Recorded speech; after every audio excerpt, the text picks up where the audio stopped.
Hi all, question paper ഡിസ്കഷൻ്റെ മറ്റൊരു സീരീസിലേക്ക് എല്ലാവർക്കും സ്വാഗതം. നമ്മൾ കുറച്ച് ദിവസമായി ക്വസ്റ്റ്യൻ പേപ്പറൊക്കെ അപ്ലോഡ് ചെയ്തിട്ട്, അപ്പോൾ ഇന്ന് മുതൽ നമ്മൾ വീണ്ടും റീസ്റ്റാർട്ട് ചെയ്യുകയാണ്. ചില സാങ്കേതിക കാരണങ്ങൾ കൊണ്ട്, പേഴ്സണലായിട്ടുള്ള ചില കാരണങ്ങൾ കൊണ്ടൊക്കെയാണ് ക്വസ്റ്റ്യൻ പേപ്പർ ഇടാൻ സാധിക്കാതെ പോയത്. അപ്പോൾ നമുക്ക് ക്വസ്റ്റ്യൻ പേപ്പറിലേക്ക് കടക്കാം. താഴെ പറയുന്ന ജോഡികളിൽ ഏതാണ് ശരിയായി ചേരുംപടി ചേരുന്നത്? താഴെ പറയുന്ന ജോഡികളിൽ ഏതാണ് ശരിയായി ചേരുംപടി ചേരുന്നത്? ശരിയായിട്ടുള്ളതാണ് നോക്കേണ്ടത്. അഫോൻസോ ഡി അൽബുക്കർക്ക് മിക്സഡ് കോളനികളുടെ നയം എന്നാണ് പറഞ്ഞിരിക്കുന്നത്. 2. Admiral van read French admiral doctor Alexander ഓർമ ഹോർത്തൂസ് മലബാർക്കസ് മാഹെ ലോബർ ഗോഡ്നൈസ് വേണാട് ഉടമ്പടി. ഇതിൽ നമ്മുടെ ശരിയായിട്ടുള്ള ഉത്തരം, ശരിയായിട്ടുള്ളത് ഏതാണ്? അത് ഓപ്ഷൻ എ മാത്രമാണ് ശരിയായിട്ട് ഇവിടെ ഉള്ളത്. അൽഫോൻസോ ഡി അൽബുക്കറക്കിൻ്റെ ഏതാണ്? അൽബുക്കറക്കിൻ്റെ മിക്സഡ് കോളനി വ്യവസ്ഥ, മിക്സഡ് കോളനി നയം എന്നുള്ളത് മാത്രമാണ് ഇവിടെ ശരിയായിട്ടുള്ളത്. അടുത്ത ക്വസ്റ്റ്യൻ. ഇനി പറയുന്ന വാക്യങ്ങൾ വായിച്ച് താഴെ നൽകിയിരിക്കുന്ന കോഡുകളിൽ നിന്നും ശരിയായ ഉത്തരങ്ങൾ തിരഞ്ഞെടുക്കുക. ശരിയായതാണ് തിരഞ്ഞെടുക്കാൻ പറഞ്ഞിരിക്കുന്നത്. 1757 പ്ലാസി യുദ്ധത്തിൽ ബംഗാളിൽ തുടങ്ങി ഇന്ത്യൻ പ്രദേശത്തിൻ്റെ വിപുലീകരണത്തിൽ ബ്രിട്ടീഷുകാർ ശ്രദ്ധ കേന്ദ്രീകരിച്ചു. അപ്പം 1757 പ്ലാസി യുദ്ധത്തിൽ ബംഗാളിൽ തുടങ്ങി ഇന്ത്യൻ പ്രദേശത്തിൻ്റെ വിപുലീകരണത്തിൽ ബ്രിട്ടീഷുകാർ ശ്രദ്ധ കേന്ദ്രീകരിച്ചു. അത് ശരിയായിട്ടുള്ള പ്രസ്താവനയാണ്. അടുത്തത്, ലോർഡ് കോൺവാലിസ് ഇന്ത്യയിൽ ബ്രിട്ടീഷ് സാമ്രാജ്യ വിപുലീകരണത്തിനുള്ള ഒരു പ്രധാന മാർഗമായിരുന്നു ഡോക്ട്രിൻ ഓഫ് ലാപ്സ്. അത് തെറ്റായിട്ടുള്ള ഒരു പ്രസ്താവനയാണ്. അടുത്തത്, ഇന്ത്യൻ പ്രസ്സിൻ്റെ വിമോചകൻ എന്നാണ് ചാൾസ് മെറ്റ്കാഫ് അറിയപ്പെടുന്നത്. ഇന്ത്യൻ പ്രസ്സിൻ്റെ വിമോചകൻ എന്നാരറിയപ്പെടുന്നു? Charles Metcalfe. ശരിയാണ്. അടുത്തത്, ജെയിംസ് അഗസ്റ്റസ് ഹിക്കിയെ ഇന്ത്യൻ പത്രപ്രവർത്തനത്തിൻ്റെ പിതാവ് എന്ന് വിളിക്കാറുണ്ട്. ശരിയാണ്. ജെയിംസ് അഗസ്റ്റസ് ഹിക്കിയാണ് ഇന്ത്യൻ പത്രപ്രവർത്തനത്തിൻ്റെ പിതാവ്. അപ്പം നമുക്ക് അവിടുന്ന് ഒരു ചോദ്യം ഉത്തരവും കൂടെ കിട്ടി കേട്ടോ. ജെയിംസ് അഗസ്റ്റസ് ഹിക്കി ആരാണ്? ഇന്ത്യൻ പത്രപ്രവർത്തനത്തിൻ്റെ പിതാവ്. അത് ശരിയായിട്ടുള്ള ഓപ്ഷനാണ്. അപ്പം നമ്മുടെ ഉത്തരം വരുന്നത് സി ആണ്. 1, 3, 4. നോക്കിക്കേ, ഇന്ത്യൻ പ്രസ്സിൻ്റെ വിമോചകൻ ആരാണ്? അത് ചാൾസ് മെറ്റ്കാഫ് ആണ്. ഇന്ത്യൻ പത്രപ്രവർത്തനത്തിൻ്റെ പിതാവ് ആരാണ്? ജെയിംസ് അഗസ്റ്റസ് ഹിക്കിയാണ്. അപ്പം നമ്മുടെ ഉത്തരം വരുന്നത് 1, 3, 4 ആണ് ശരിയായിട്ടുള്ളത്. അടുത്ത ക്വസ്റ്റ്യൻ. താഴെ പറയുന്ന ജോഡികളിൽ ഏതാണ് ശരിയായി ചേരുംപടി ചേരുന്നത്? ശരിയായി ചേരുംപടി ചേരുന്നതാണ് ചോദിച്ചിരിക്കുന്നത്. അപ്പം നോക്കിക്കേ, ഹേബിയസ് കോർപ്പസ്, സോഷ്യൽ കോൺട്രാക്റ്റ്. അത് തെറ്റാണ് അല്ലേ. ഇനി stamp act John Grenville, stamp act John Grenville എന്നുള്ളത് ശരിയാണ്. അടുത്തത്, Jean Jacques Rousseau to have the body. തെറ്റാണ്. ഹാങ്കോ സംഭവം ലീ യുവാൻ ഹങ്ക്. ഇത് ശരിയാണ്. ഉത്തരം വരുന്നത് ഏത്? ഓപ്ഷൻ ബി ആണ്. 2ഉം 4ഉം സ്റ്റാമ്പ് ആക്ട് ജോർജ് ഗ്രെൻവില്ലെയും ഹാങ്കോ സംഭവം ലീ യുവാൻ ഹങ്കും ശരിയാണ്. അടുത്തത് തെറ്റായിട്ടുള്ളതാണ്. താഴെ പറയുന്ന പ്രസ്താവനയിൽ ഏതാണ് തെറ്റ് എന്നാണ് നമ്മളോട് ചോദിച്ചിരിക്കുന്നത്. ഇന്ത്യയിൽ ദുരന്ത ഇൻഷുറൻസ് നടപ്പിലാക്കിയ ആദ്യ സംസ്ഥാനമായി നാഗാലാൻഡ് മാറി. ഇന്ത്യയിൽ ദുരന്ത ഇൻഷുറൻസ് നടപ്പിലാക്കിയ ആദ്യ സംസ്ഥാനമായി നാഗാലാൻഡ് മാറി. 2023 കണക്ക് അനുസരിച്ച് നോബൽ സമ്മാന ജേതാക്കൾക്കുള്ള പുതുക്കിയ സമ്മാനത്തുക 13 ദശലക്ഷം സ്വീഡിഷ് ക്രൗൺ ആണ്. അടുത്തത്, ഇന്ത്യയിലെ ശാസ്ത്രജ്ഞരെ ആദരിക്കുന്നതിനായി ഏർപ്പെടുത്തിയ പുതിയ പുരസ്കാരമാണ് രാഷ്ട്രീയ വിജ്ഞാൻ പുരസ്കാരം. അടുത്തത്, ഓസ്ട്രേലിയൻ ഓപ്പൺ സൂപ്പർ 500 ബാഡ്മിൻ്റൺ ടൂർണമെൻറ്റിൽ ഇന്ത്യയുടെ HS പ്രണോയി റണ്ണറപ്പായി. ഇവിടെ നമുക്ക് 4 ഓപ്ഷൻ തന്നിട്ടുണ്ട്. പ്രസ്താവന B, C എന്നിവ തെറ്റാണ്. A, D ശരി. പ്രസ്താവന A, B, C തെറ്റ്, D ശരി. പ്രസ്താവന B, D എന്നിവ തെറ്റ്, A, C ശരി. പ്രസ്താവന B തെറ്റ്, A, C, D എന്നിവ ശരി. ഇപ്പോൾ ഇവിടെ നമ്മുടെ ഉത്തരം വരുന്നത് ഓപ്ഷൻ D ആണ് കേട്ടോ. പ്രസ്താവന B തെറ്റാണ്. പ്രസ്താവന B തെറ്റ്, A, C, D ശരി. B തെറ്റ്, A, C, D എന്നിവ ശരി എന്നുള്ളതാണ് നമ്മുടെ ഉത്തരം വരുന്നത്. അടുത്ത ക്വസ്റ്റ്യൻ. താപനില വിപരീതത്തെക്കുറിച്ചുള്ള താഴെ പറയുന്ന പ്രസ്താവനകൾ പരിഗണിക്കുക. താപനില വിപരീതത്തെക്കുറിച്ചുള്ള താഴെ പറയുന്ന പ്രസ്താവനകൾ പരിഗണിക്കുക. താപനില വിപരീതം മണ്ണിനോട് ചേർന്നുള്ള മലിനീകരണ വസ്തുക്കളെ കുടുക്കാൻ കഴിയും. ശാന്തമായ കാറ്റുള്ള തെളിഞ്ഞ രാത്രികളിലാണ് താപനില വിപരീതം സാധാരണയായി സംഭവിക്കുന്നത്. താഴ്ന്ന ഉയരവുമായി താരതമ്യപ്പെടുത്തുമ്പോൾ ഉയർന്ന ഉയരത്തിൽ താപനില വിപരീത ഫലങ്ങൾ തണുത്ത താപനിലയിൽ കലാശിക്കുന്നു. ഇവിടെ ഇതിനെക്കുറിച്ച് ശരി ഏതെന്നാണ് ചോദിച്ചിരിക്കുന്നത്. 1ഉം 2ഉമാണ് നമ്മുടെ ശരി. അപ്പോൾ ഓപ്ഷൻ എ ആണ് ഉത്തരം. താപനില വിപരീതം മണ്ണിനോട് ചേർന്നുള്ള മലിനീകരണ വസ്തുക്കളെ കുടുക്കാൻ കഴിയും. ശാന്തമായ കാറ്റുള്ള തെളിഞ്ഞ രാത്രികളിലാണ് താപനില വിപരീതം സാധാരണയായി സംഭവിക്കുന്നത്. അടുത്ത ക്വസ്റ്റ്യൻ, 2011 സെൻസസിലെ ജനസംഖ്യയെ അടിസ്ഥാനമാക്കി താഴെ പറയുന്ന ജില്ലകളെ അവരോഹണ ക്രമത്തിൽ ക്രമീകരിക്കുക. 2011 സെൻസസിലെ ജനസംഖ്യയെ അടിസ്ഥാനമാക്കി താഴെ പറയുന്ന ജില്ലയെ അവരോഹണ ക്രമത്തിൽ ക്രമീകരിക്കുക എന്നതാണ് ക്വസ്റ്റ്യൻ. ഇപ്പോൾ തന്നിരിക്കുന്നത് തിരുവനന്തപുരം, തൃശ്ശൂർ, മലപ്പുറം, എറണാകുളം. അപ്പോൾ അവരോഹണ ക്രമത്തിൽ എഴുതുമ്പോൾ ഇതിൽ ഏറ്റവും ആദ്യം വരുന്നത് ഏതാണ്? അത് മലപ്പുറമാണ്. ദെൻ അതിന് ശേഷം വരുന്നത് തിരുവനന്തപുരം, ദെൻ എറണാകുളം, തൃശ്ശൂർ. അപ്പോൾ നമ്മുടെ ഉത്തരം വരുന്നത് ഓപ്ഷൻ എ ആണ്. മലപ്പുറം, തിരുവനന്തപുരം, എറണാകുളം, തൃശ്ശൂർ. അടുത്ത ക്വസ്റ്റ്യൻ, താഴെ പറയുന്ന പ്രസ്താവനകൾ പരിഗണിക്കുക. പ്രസ്താവന 1, ഡെക്കാൻ പീഠഭൂമി പ്രാഥമികമായി രൂപാന്തരപ്പെട്ട പാറകൾ ചേർന്നതാണ്. പ്രസ്താവന 2, ക്രിറ്റേഷ്യസ് കാലഘട്ടത്തിലെ അഗ്നിപർവ്വത പ്രവർത്തനങ്ങൾ മൂലമാണ് ഡെക്കാൻ പീഠഭൂമി രൂപപ്പെട്ടത്. മേൽപ്പറഞ്ഞ പ്രസ്താവനകളുമായി ബന്ധപ്പെട്ട് താഴെ പറയുന്നവയിൽ ഏതാണ് ശരിയായതെന്നാണ് ചോദിച്ചിരിക്കുന്നത്. അപ്പോൾ നമുക്ക് ഉത്തരത്തിലേക്ക് പോകാം. ഡെക്കാൻ പീഠഭൂമി പ്രാഥമികമായി രൂപാന്തരപ്പെട്ട പാറകൾ ചേർന്നതാണെന്നുള്ളത് തെറ്റാണ്. അപ്പം ഇത് തെറ്റായിട്ടുള്ള പ്രസ്താവനയാണ് കേട്ടോ. അടുത്ത പ്രസ്താവന, ക്രിറ്റേഷ്യസ് കാലഘട്ടത്തിലെ അഗ്നിപർവ്വത പ്രവർത്തനങ്ങൾ മൂലമാണ് ഡെക്കാൻ പീഠഭൂമി രൂപപ്പെട്ടത്. ശരിയാണ്. അപ്പോൾ നമ്മുടെ ഉത്തരം വരുന്നത് ഓപ്ഷൻ ഡി ആണ്. പ്രസ്താവന 1 തെറ്റ്, എന്നാൽ പ്രസ്താവന 2 ശരിയാണ്. ഓക്കെ, അടുത്ത ക്വസ്റ്റ്യനിലേക്ക് പോകാം. 8ാമത്തെ ക്വസ്റ്റ്യൻ, ഉയരുന്ന താപനിലയും കുറഞ്ഞ മഴയും മൂലം നദിയിലെ ജലം ചരിത്രപരമായ താഴ്ന്ന നിലയിലെത്തിയതിനാൽ ആഗോളതാപനത്തിൻ്റെ ഏറ്റവും പുതിയ ഇരയായി മെക്കൻസി നദി അടുത്തിടെ ലോകമെമ്പാടും താൽപ്പര്യം ജനിപ്പിച്ചു. മെക്കൻസി നദി സ്ഥിതി ചെയ്യുന്ന രാജ്യം തിരിച്ചറിയുക. മെക്കൻസി നദി ഏത് രാജ്യത്താണ്? ഓപ്ഷൻ ഡി ആണ്, കാനഡയാണ്. മെക്കൻസി നദി എവിടെയാണ്? കാനഡ. അടുത്ത ക്വസ്റ്റ്യൻ, താഴെ പറയുന്നവ ചേരുംപടി ചേർക്കുക. ജനകീയ പദ്ധതി, ബോംബെ പ്ലാൻ, ഗാന്ധിയൻ പദ്ധതി, ദേശീയ ആസൂത്രണ സമിതി. ജവഹർലാൽ നെഹ്റു ഉണ്ട്, ശ്രീമാൻ നരേൻ, എം.എൻ. റോയി, JRD ടാറ്റ. അപ്പോൾ നമുക്ക് നോക്കാം. ജനകീയ പദ്ധതി ആരാണ് ജനകീയ പദ്ധതി കൊണ്ടുവന്നത്? അത് M.N. റോയി ആണ് അല്ലേ. ജനകീയ പദ്ധതി ആരുമായി ബന്ധപ്പെട്ടതാ? M.N. Roy. Then Bombay plan കൊണ്ടുവന്നത് ആരാണ്? അത് JRD ടാറ്റയാണ്. ബോംബെ പദ്ധതി ടാറ്റ. ദെൻ ഗാന്ധിയൻ പ്ലാൻ കൊണ്ടുവന്നത് ആരാണ്? അത് ശ്രീമാൻ നരേനാണ്. ഗാന്ധിയൻ പ്ലാൻ. ദേശീയ ആസൂത്രണ സമിതിയാണ് ജവഹർലാൽ നെഹ്റു. അപ്പോൾ നമ്മുടെ ഉത്തരം വരുന്നത് ഓപ്ഷൻ സി ആണ്. A3, B4, C2, D1. ജനകീയ പദ്ധതി M.N. Roy, Bombay plan JRD Tata, Gandhian പദ്ധതി ശ്രീമാൻ നരേൻ, ദേശീയ ആസൂത്രണ സമിതി ജവഹർലാൽ നെഹ്റു. അടുത്തത്, താഴെ പറയുന്നവയിൽ ഏത് പരോക്ഷ നികുതിയാണ് GSTയിൽ ഉൾപ്പെടാത്തത്? താഴെ പറയുന്നവയിൽ ഏത് പരോക്ഷ നികുതിയാണ് GSTയിൽ ഉൾപ്പെടാത്തത് എന്നാണ് ചോദിച്ചിരിക്കുന്നത്. ഏതാണ്? കസ്റ്റംസ് ഡ്യൂട്ടി GSTയിൽ ഉൾപ്പെടില്ല. എക്സൈസ് ഡ്യൂട്ടി, ലക്ഷറി ടാക്സ്, മൂല്യവർദ്ധിത നികുതി എല്ലാം GSTയിൽ പെടും. ഈ GSTയിൽ പെടാത്തത് ഏതാണ്? കസ്റ്റംസ് ഡ്യൂട്ടിയാണ്.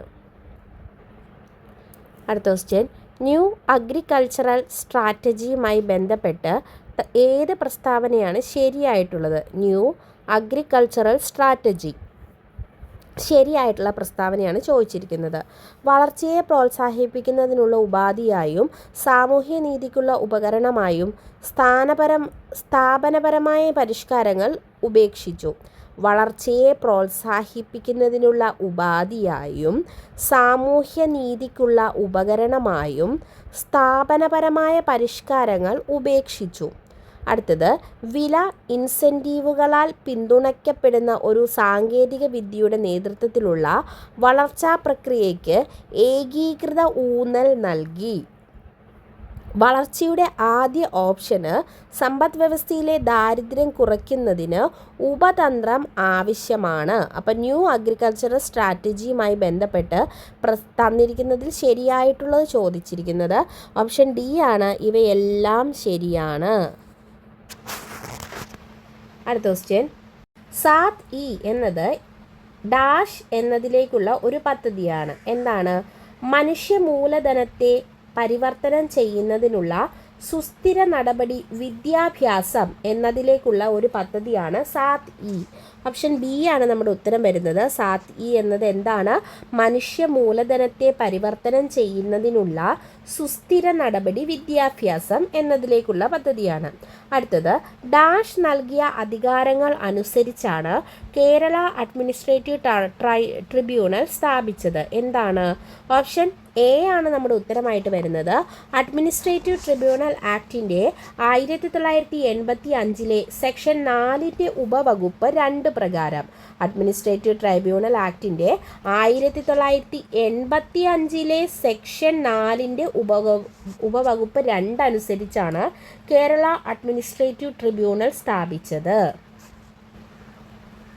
അടുത്ത ക്വസ്റ്റ്യൻ, മഹാത്മാഗാന്ധി ദേശീയ ഗ്രാമീണ തൊഴിലുറപ്പ് പദ്ധതിയുടെ ആദ്യ കാലഘട്ടത്തിൽ കേരളത്തിലെ താഴെ പറയുന്നവയിൽ ഏതെല്ലാം ജില്ലകളാണ് ഉൾപ്പെടുത്തിയിരിക്കുന്നത്? മഹാത്മാഗാന്ധി ദേശീയ ഗ്രാമീണ തൊഴിലുറപ്പ് പദ്ധതിയുടെ ആദ്യഘട്ടത്തിൽ കേരളത്തിലെ താഴെ പറയുന്നവയിൽ ഏതെല്ലാം ജില്ലകളാണ് ഉൾപ്പെടുത്തിയിരിക്കുന്നതെന്ന് ചോദിച്ചാൽ ഓപ്ഷൻ സി ആണ്, വയനാട്, പാലക്കാട്. അടുത്ത ക്വസ്റ്റ്യൻ, കേരളത്തിലെ അക്ഷയ പദ്ധതിയെക്കുറിച്ച് താഴെ പറയുന്നവയിൽ ഏതാണ് തെറ്റ്? സംസ്ഥാനത്ത് ഈ സാക്ഷരത നൽകുന്നതിനായി അക്ഷയ പദ്ധതി ആരംഭിച്ചു. ശരിയായിട്ടുള്ള പ്രസ്താവനയാണ്. മെച്ചപ്പെട്ട സേവന വിതരണത്തിലൂടെ മികച്ച പൗരഭരണ പങ്കാളിത്തത്തിൽ അക്ഷയ പദ്ധതി ശ്രദ്ധ കേന്ദ്രീകരിക്കുന്നു. ശരിയാണ്. അക്ഷയ പദ്ധതി ആദ്യം ആരംഭിച്ചത് മലപ്പുറം ജില്ലയിലാണ്. ശരിയാണ്. പൈലറ്റ് ഇംപ്ലിമെൻറ്റേഷൻ 2003 ആയിരുന്നു. അത് തെറ്റാണ്. അപ്പോൾ ഓപ്ഷൻ ഡി ആണ് ഇവിടെ തെറ്റായിട്ടുള്ള ഉത്തരം. അപ്പോൾ നമ്മുടെ ആൻസർ വരുന്നത് ഓപ്ഷൻ ഡി ആണ് കേട്ടോ. തെറ്റാണ് ചോദിച്ചിരിക്കുന്നത്. അടുത്ത ക്വസ്റ്റ്യൻ, തിരുവിതാംകൂർ കലാപത്തിൻ്റെ മാഗ്ന കാർട്ട എന്ന് വാഴ്ത്തപ്പെട്ട വിളംബരം തിരിച്ചറിയുക. തിരുവിതാംകൂർ കലാപത്തിൻ്റെ മാഗ്ന കാർട്ട എന്നറിയപ്പെടുന്നത് 1810 പട്ടം വിളംബരമാണ്. 1865 1040 പട്ടം വിളംബരം. ഓപ്ഷൻ സി 1040 പട്ടം വിളംബരമാണ്. എന്ത്? 1865 ഇതാണ് തിരുവിതാംകൂറിലെ കലാപത്തിൻ്റെ മാഗ്ന കാർട്ട എന്ന് വാഴ്ത്തപ്പെട്ട വിളംബരം. അടുത്ത ക്വസ്റ്റ്യൻ, 8 പ്രധാന ഡിവിഷനുകളാണ് കേരള സംസ്ഥാന ആസൂത്രണ ബോർഡിൻ്റെ ഔദ്യോഗിക ചുമതലകൾ നിർവഹിക്കുന്നത്. ഈ വിഭാഗങ്ങളുടെ ഭാഗമല്ലാത്തത് ഒന്ന് തിരിച്ചറിയുക. 8 പ്രധാന ഡിവിഷനുകളാണ് കേരള സംസ്ഥാന ആസൂത്രണ ബോർഡിൻ്റെ ഔദ്യോഗിക ചുമതലകൾ നിർവഹിക്കുന്നത്. ഈ വിഭാഗങ്ങളുടെ ഭാഗമല്ലാത്തത് തിരിച്ചറിയുക. പ്ലാൻ കോഓർഡിനേഷൻ വിഭാഗം ശരിയാണ്. സാമൂഹിക സേവന വിഭാഗം ശരിയാണ്. കാഴ്ചപ്പാട് ആസൂത്രണ വിഭാഗവും ശരിയാണ്. ഇവിടെ നമ്മുടെ കൂട്ടത്തിൽ പെടാത്തത് കേന്ദ്രീകൃത ആസൂത്രണ വിഭാഗം എന്നുള്ളതാണ്. ഓപ്ഷൻ ഡി ആണ് നമ്മുടെ ഉത്തരം. അടുത്ത ക്വസ്റ്റ്യൻ, അടുത്തിടെ കേരളം മനുഷ്യമൃഗ സംഘർഷത്തെ സംസ്ഥാന പ്രത്യേക ദുരന്തമായി പ്രഖ്യാപിച്ചു. സംസ്ഥാന പ്രത്യേക ദുരന്തവുമായി ബന്ധപ്പെട്ട് ഇനി പറയുന്ന പ്രസ്താവനകൾ പരിഗണിക്കുക. താഴെ കൊടുത്തിരിക്കുന്ന പ്രസ്താവനകളിൽ ഏതെല്ലാമാണ് ശരി? തീരദേശ ശോഷണം കേരളത്തിലെ ഒരു സംസ്ഥാന പ്രത്യേക ദുരന്തമാണ്. ശരിയാണ്. തീരദേശ ശോഷണം എന്ന് പറയുന്നത് ഒരു പ്രത്യേക ദുരന്തമായിട്ടാണ് കേരള സംസ്ഥാനം കാണുന്നത്. അടുത്തത്, സംസ്ഥാന ദുരന്ത നിവാരണ ഫണ്ടിന് കീഴിൽ ലഭ്യമായ ഫണ്ടിൻ്റെ ഏകദേശം 40% ഇരകൾക്ക് അടിയന്തര സഹായം നൽകാൻ ഉപയോഗിക്കാം. ഇത് തെറ്റാണ്. അടുത്തത്, വന്യജീവി സംരക്ഷണ നിയമം ഉൾപ്പെടെയുള്ള മറ്റ് മാനദണ്ഡങ്ങൾ മറികടന്ന് സംസ്ഥാന ദുരന്ത നിവാരണ അതോറിറ്റിക്ക് നടപടികൾ സ്വീകരിക്കാം. ശരിയാണ്. അപ്പോൾ നമ്മുടെ ഉത്തരം വരുന്നത് എന്താണ്? 1ഉം 3ഉം ആണ് കേട്ടോ. അടുത്തത്, ഡാഷിൻ്റെ കുറവ് മൂലമുണ്ടാകുന്ന ഒരു രോഗമാണ് പെല്ലഗ്ര. പെല്ലഗ്ര എന്തിൻ്റെ കുറവ് മൂലമാണ്? ഓപ്ഷൻ ഡി ആണ്, നിയാസിൻ. Option D niacin. അടുത്ത ക്വസ്റ്റ്യൻ, താഴെ പറയുന്നവയിൽ ഏതാണ് ആരോഗ്യ സൂചകമല്ലാത്തത്? മോർബിഡിറ്റി സൂചകങ്ങൾ, വിവാഹ സൂചകങ്ങൾ, ആരോഗ്യനയ സൂചകങ്ങൾ, ഹെൽത്ത് കെയർ ഡെലിവറി സൂചകങ്ങൾ. അപ്പോൾ ഇതിൽ ആരോഗ്യ സൂചകമല്ലാത്തത് ഓപ്ഷൻ ബി ആണ്, വിവാഹ സൂചകങ്ങൾ. അടുത്ത ക്വസ്റ്റ്യൻ, പ്രായപൂർത്തിയായ ഒരു മനുഷ്യ ശരീരത്തിലെ ആകെ അസ്ഥികളുടെ എണ്ണം എത്രയാണ്? ഓപ്ഷൻ ഡി ആണ്, 206. അടുത്ത ക്വസ്റ്റ്യൻ, താഴെ പറയുന്നവയിൽ കൊഴുപ്പിൽ ലയിക്കുന്ന വിറ്റാമിൻ അല്ലാത്തത് ഏതാണ്? ഓപ്ഷൻ എ ആണ്, വിറ്റാമിൻ സി കൊഴുപ്പിൽ ലയിക്കില്ല. അടുത്തത്, ഫൈലറിയാസിസിന് കാരണക്കാരനായ ജീവി ഏതാണ്? ഫൈലറിയാസിസിൻ്റെ കാരണക്കാരനായ ജീവി ഏതാണ്? ഉത്തരം വരുന്നത് ഓപ്ഷൻ ബി ആണ്, വുജറേറിയ ബാൻക്രോഫ്റ്റി എന്നുള്ളതാണ്. അടുത്തത്, കൊറോണറി ഹൃദ്രോഗം തടയുന്നതിന് ശുപാർശ ചെയ്യുന്ന ഭക്ഷണക്രമത്തിൽ താഴെ പറയുന്നവയിൽ ശരിയല്ലാത്തതാണ് ചോദിച്ചിരിക്കുന്നത്. ഉപ്പിൻ്റെ അളവ് പ്രതിദിനം 10 ഗ്രാമായി കുറയ്ക്കുക, മൊത്തം ഊർജ്ജ ഉപഭോഗത്തിൻ്റെ 10% താഴെയുള്ള പൂരിത കൊഴുപ്പിൻ്റെ ഉപഭോഗം പരിമിതപ്പെടുത്തുക, സങ്കീർണമായ കാർബോഹൈഡ്രേറ്റ് ഉപഭോഗത്തിൽ വർധനവ്, മൊത്തം കഴിക്കുന്നതിൻ്റെ 20-30% കൊഴുപ്പിൻ്റെ അളവ് കുറയ്ക്കുന്നു. അപ്പോൾ ഇതിൽ ശരിയായിട്ടുള്ളതല്ലാത്തത് ഏതെന്നാണ് ചോദിച്ചിരിക്കുന്നത്. ഓപ്ഷൻ എ ആണ് ഉത്തരം വരുന്നത്. ഉപ്പിൻ്റെ അളവ് പ്രതിദിനം 10 ഗ്രാമായി കുറയ്ക്കുക എന്നതാണ് ശരിയല്ലാത്തത്. അടുത്ത ക്വസ്റ്റ്യൻ, 2024 ലോകാരോഗ്യ ദിനം തീം എന്താണ്? 2024 ലോകാരോഗ്യ ദിനം തീമാണ് എൻ്റെ ആരോഗ്യം എൻ്റെ അവകാശം. അടുത്ത question, information technology act 2000 section 43 പരാമർശിച്ചിരിക്കുന്ന ഒരു പ്രവൃത്തി എങ്ങനെ ചെയ്താൽ കമ്പ്യൂട്ടറുമായി ബന്ധപ്പെട്ട് കുറ്റകൃത്യമായി മാറുന്നു? ഇൻഫർമേഷൻ ടെക്നോളജി ആക്ട് 2000 സെക്ഷൻ 43 പരാമർശിക്കുന്ന ഒരു പ്രവൃത്തി എങ്ങനെ ചെയ്താലാണ് കമ്പ്യൂട്ടറുമായി ബന്ധപ്പെട്ട് കുറ്റകൃത്യമായി മാറുന്നത്? അതിൻ്റെ ഉത്തരം എന്താണ്? ഓപ്ഷൻ എ ആണ്, സത്യസന്ധതയില്ലാതെ അല്ലെങ്കിൽ വഞ്ചനയോടെ. അടുത്തത്, 2000 ഇൻഫർമേഷൻ ടെക്നോളജി ആക്ട് പ്രകാരം ഐഡൻറ്റിറ്റി മോഷണത്തിനുള്ള ശിക്ഷ 3 വർഷം വരെ തടവും 1 ലക്ഷം രൂപ പിഴയുമാണ് ഉത്തരം. അടുത്ത ക്വസ്റ്റ്യൻ, 2005 വിവരാവകാശ നിയമത്തിൻ്റെ 11ാം വകുപ്പ് അനുസരിച്ച് കേന്ദ്ര സംസ്ഥാന പബ്ലിക് ഇൻഫർമേഷൻ ഓഫീസർ വിവരങ്ങൾ വെളിപ്പെടുത്താൻ ഉദ്ദേശിക്കുന്നതിനെക്കുറിച്ച് 3ാം കക്ഷിയെ എപ്പോഴാണ് അറിയിക്കേണ്ടത്? അതിൻ്റെ ഉത്തരം വരുന്നത് അപേക്ഷ സ്വീകരിച്ച 5 ദിവസത്തിനുള്ളിലാണ്. ഓപ്ഷൻ ബി ആണ്, അപേക്ഷ സ്വീകരിച്ച 5 ദിവസത്തിനുള്ളിൽ. അടുത്ത ക്വസ്റ്റ്യൻ, തങ്ങളുടെ സ്ഥിരീകരണ വേളയിലോ സത്യപ്രതിജ്ഞാ വേളയിലോ ഇന്ത്യയുടെ പരമാധികാരവും അഖണ്ഡതയും ഉയർത്തിപ്പിടിക്കാൻ പ്രതിജ്ഞയെടുക്കുന്ന പ്രവർത്തകർ ആരാണ്? ഓപ്ഷൻ ഡി ആണ്, മുഖ്യമന്ത്രിയാണ് ഉത്തരം വരുന്നത്. അടുത്ത ക്വസ്റ്റ്യൻ, ജോഡികളിൽ ഏതാണ് ശരിയായി ചേരുംപടി ചേരുന്നത്? മൗലികാവകാശ ഉപസമിതി സർദാർ വല്ലഭായ് പട്ടേൽ, പ്രവിശ്യ ഭരണഘടനാ സമിതി Jawaharlal Nehru, steering committee doctor Rajendra Prasad, union ഭരണഘടനാ സമിതി JB കൃപലാനി. ഇതിൽ ശരിയായിട്ടുള്ളത് ഓപ്ഷൻ സി ആണ്, steering committee doctor Rajendra Prasad. അടുത്ത ക്വസ്റ്റ്യൻ, താഴെ പറയുന്ന പ്രസ്താവനകൾ വായിക്കുക. സംസ്ഥാന നയത്തിൻ്റെ മൗലികാവകാശങ്ങളും നിർദ്ദേശ തത്വങ്ങളും എങ്ങനെ വ്യത്യസ്തമാണ്? മൗലികാവകാശങ്ങൾ സ്ഥിരീകരിക്കുന്ന സ്വഭാവമാണ്, എന്നാൽ നിർദ്ദേശ തത്വങ്ങൾ വിലക്കുന്നതാണ്. അടുത്തത്, മൗലികാവകാശങ്ങളിൽ നിന്നും വ്യത്യസ്തമായി നിർദ്ദേശ തത്വങ്ങൾ നടപ്പിലാക്കുന്നതിൽ സർക്കാർ പരാജയപ്പെട്ടാൽ ആളുകൾക്ക് നിയമ നടപടി സ്വീകരിക്കാൻ കഴിയില്ല. മൗലികാവകാശങ്ങൾ സമൂഹത്തിലെ ദുർബലരും കൂടുതൽ ദുർബലരുമായ വിഭാഗങ്ങളെ സംരക്ഷിക്കാൻ ലക്ഷ്യമിടുന്നു. അതേസമയം സംസ്ഥാന നയത്തിൻ്റെ നിർദ്ദേശക തത്വങ്ങൾ വ്യക്തികളുടെ വിശാലമായ താൽപ്പര്യങ്ങൾ സംരക്ഷിക്കാൻ ശ്രദ്ധ കേന്ദ്രീകരിക്കുന്നു. മുകളിൽ നൽകിയിരിക്കുന്ന പ്രസ്താവനകളിൽ ഏതാണ് ശരി എന്നാണ് ചോദിച്ചിരിക്കുന്നത്? ഇതിൽ ഓപ്ഷൻ ബി ആണ് നമ്മുടെ ഉത്തരം വരുന്നത്. 2, മൗലികാവകാശങ്ങളിൽ നിന്നും വ്യത്യസ്തമായി നിർദ്ദേശക തത്വങ്ങൾ നടപ്പിലാക്കുന്നതിൽ സർക്കാർ പരാജയപ്പെട്ടാൽ ആളുകൾക്ക് നിയമ നടപടി സ്വീകരിക്കാൻ കഴിയില്ല. അടുത്ത ക്വസ്റ്റ്യൻ, ഏത് ഭരണഘടനാ ഭേദഗതിയാണ് ഇന്ത്യൻ ഭരണഘടനയ്ക്കുള്ളിൽ ട്രിബ്യൂണലുകൾ സ്ഥാപിക്കുന്നതിനുള്ള വ്യവസ്ഥ അവതരിപ്പിച്ചത്? ഏത് ഭരണഘടനാ ഭേദഗതിയാണ് ഇന്ത്യൻ ഭരണഘടനയ്ക്കുള്ളിലെ ട്രിബ്യൂണലുകൾ സ്ഥാപിക്കുന്നതിനുള്ള വ്യവസ്ഥ അവതരിപ്പിച്ചത്?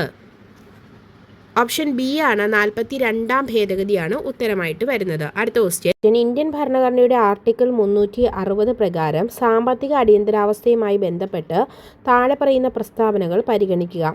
സാമ്പത്തിക അടിയന്തരാവസ്ഥ പിൻവലിക്കുന്നതിന് പരമാവധി 3 വർഷമാണ് ഭരണഘടന അനുശാസിക്കുന്നത്. പ്രഖ്യാപനം റദ്ദാക്കുന്നതിന് പാർലമെൻറ്റിൻ്റെ അംഗീകാരം ആവശ്യമില്ല. ഇന്ത്യയിൽ ഇന്നുവരെ സാമ്പത്തിക അടിയന്തരാവസ്ഥ ഏർപ്പെടുത്തിയിട്ടില്ല. മുകളിൽ പറഞ്ഞതിൽ എത്ര എണ്ണം ശരിയല്ല എന്നാണ് ചോദിച്ചിരിക്കുന്നത്. എത്ര എണ്ണം ശരിയല്ല എന്നാണ് ചോദിച്ചിരിക്കുന്നത്. അപ്പം നമ്മൾ ഉത്തരം പറയുന്നത് ഓപ്ഷൻ എ 1 മാത്രമാണ് ഇവിടെ ശരിയല്ലാത്തത്. ഓക്കെ, അടുത്ത question, add suitable question tag. Wait a minute, somebody has called. ഇതിന് അനുയോജ്യമായ ക്വസ്റ്റ്യൻ ടാഗ് ആണ് ചോദിച്ചിരിക്കുന്നത്. ഉത്തരം വരുന്നത് ഏതാണ്? ഓപ്ഷൻ സി ആണ്. അതായത് 2 ആണ് നമ്മുടെ ഉത്തരം വരുന്നത്. ഓപ്ഷൻ സി ആണ് ഉത്തരം 2. ഓക്കെ, അപ്പോൾ wait a minute, can you, and അടുത്തത് somebody has called, having day എന്നാണ് ഉത്തരം വരുന്നത് കേട്ടോ. ഓപ്ഷൻ സി ആണ്, 2 ആണ് നമ്മുടെ ഉത്തരം. അടുത്ത question, insert suitable article. Tiger animal equal to lion in size in native of Asia. അപ്പോൾ നമ്മൾ എന്താ ചേർക്കേണ്ടത്? സ്യൂട്ടബിൾ ആർട്ടിക്കിൾ ഇതിന് ചേർക്കണം. അപ്പോൾ ഇവിടെ ആൻസർ വരുന്നത് ഡി ആണ്. ഡി ആവുമ്പോൾ ഏതാണ്? 2 ആണ് നമ്മുടെ ഉത്തരം. ടൈഗർ ദ ആനിമൽ, അപ്പോൾ എങ്ങനെയാണ് വരുന്നത്? The tiger and animal equal to the lion in the size a native of Asia എന്നാണ് ഉത്തരം വരുന്നത്. അപ്പോൾ നമ്മുടെ ഉത്തരം വരുന്നത് 2 ആണ് കേട്ടോ. അടുത്തത്, which of the following is correct എന്നാണ് ചോദിച്ചിരിക്കുന്നത്. Which of the following is correct?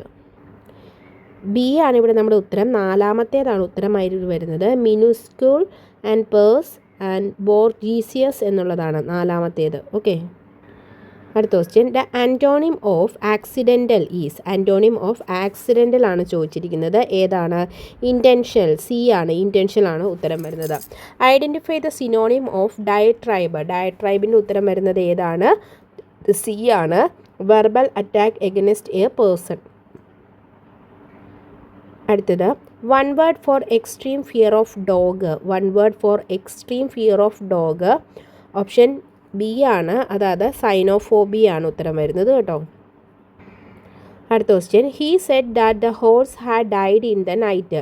Change in to direct speech. He said that the horse had died in to the night. Direct speech ആണ് ചോദിച്ചിരിക്കുന്നത്. Change in to direct speech. അപ്പോൾ ഉത്തരം വരുന്നത് ഏതാണ്? He said the horse died in the night. Option A ആണ് നമ്മുടെ ഉത്തരം. അടുത്ത question, choose the correct answer. Neither of the boy dash on time to catch the bus home.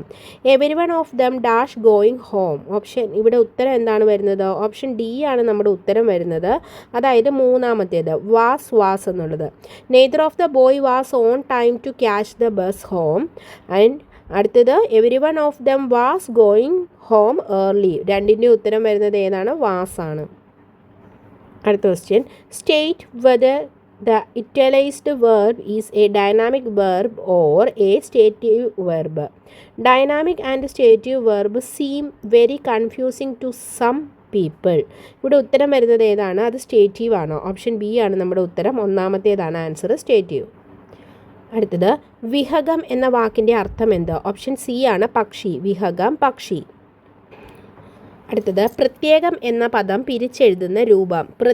പ്രത്യേകം എന്ന പദം പിരിച്ചെഴുതുമ്പോൾ ഓപ്ഷൻ ഡി ആണ്, പ്രതി പ്ലസ് ഏകം. അടുത്ത ക്വസ്റ്റ്യൻ, സ്വാശ്രയത്വം എന്ന വാക്കിൻ്റെ വിപരീത പദമാണ് പരാശ്രയം. ഓപ്ഷൻ ബി ആണ്, പരാശ്രയം. അടുത്ത ക്വസ്റ്റ്യൻ, താഴെ കൊടുത്തിരിക്കുന്നതിൽ ശരിയായ വാക്യം ഏതാണ്? ഏകദേശം 1000-ഓളം പേർ സമ്മേളനത്തിൽ പങ്കെടുത്തു. തെറ്റാണ്.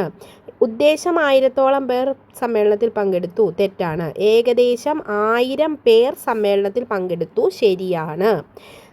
ഏതാണ്ട് 1000-ഓളം പേർ സമ്മേളനത്തിൽ പങ്കെടുത്തു എന്നുള്ളതും തെറ്റാണ് അല്ലേ. അടുത്തത്, കാട എന്ന വാക്കിൻ്റെ പര്യായ പദം അല്ലാത്തത് ഏത്? കാട എന്ന വാക്കിൻ്റെ പര്യായമല്ലാത്ത പദം ഏതെന്നാണ് ചോദിച്ചിരിക്കുന്നത്. ഓപ്ഷൻ സി ആണ്, അജലമാണ് ഉത്തരം. അപ്പോൾ കാടിൻ്റെ പര്യായപദമാണ് വിപിനം, അടവി, കാനനം എന്നിവ.